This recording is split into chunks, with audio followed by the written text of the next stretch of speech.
Tashmë jemi në një ndër rrugicat karakteristike të Kalas së Elbasanit, të lagjes Kala, ku gjithashtu tani do të shkojmë dhe të shikojmë edhe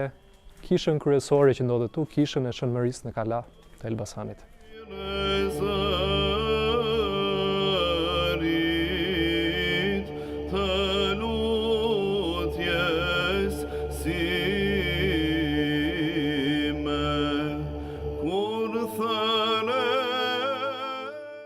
Në brendësi të Kalas së Elbasanit, gjithashtu ka edhe gjurmë të tjera të krishtera, pra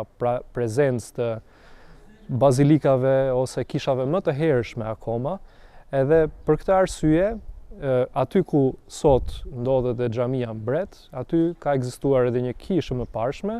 edhe Perandoria Osmane, për t'i dhënë një kishë, le të themi, komunitetit të krishterë, ata lejuan ndërtimin e kishës së Shënmarisë së Kalas, që i përket pak a shumë shekullit të 17. Edhe kisha në vetveten e saj,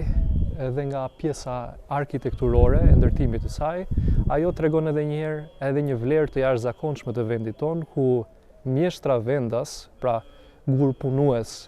ose personat të tjerë që janë angazhuar me ndërtimin e saj, kanë dhënë jetë, pra i kanë dhënë një formë, një trajt të cilën e bën atë madhështore në arkitekturën e saj dhe të veçantë në llojin e saj. Disa karakteristika kryesore që mund të përmendim tek kisha e Shënmërisë së Kalas, padyshim që janë mjeshtrat që kanë qenë gur punues, që vinin nga zonat përreth, gjithashtu mjeshtrat e punimit të drurit, që kryesisht fokusoheshin tek pjesa e ikonostasit ose ikonombajtësit të kishave, të cilët njihen kryesisht mjeshtrat Dibran. Pra, ata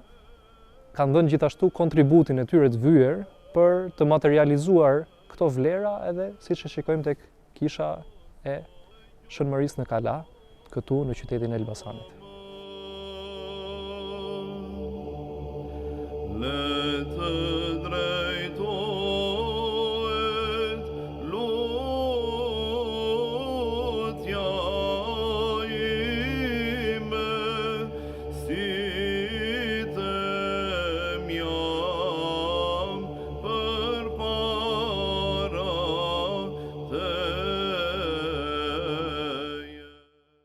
Pra, një ndër figurat më të shquara, që është një figurë që i përket qytetit të Elbasanit, është padyshim edhe Konstantin Kristoforidi, i cili njihet si baba i gjuhës shqipe, ose edhe si një përkthyes i parë që përktheu edhe Biblën në gjuhën shqipe të kohës, të shekullin e 19. Edhe gjithashtu ai ka qenë edhe një figurë që ka kontribuar edhe për kishën,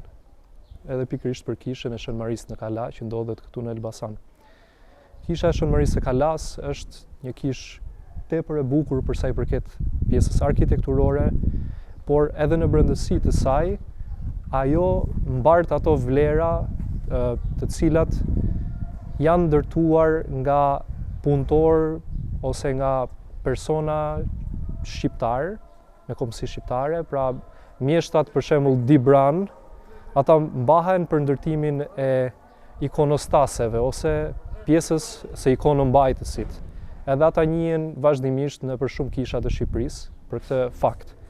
Por edhe për rëndësinë që kjo kishë mbart si një pjesë qendrore e komunitetit krishterë që ndodhet në Kala.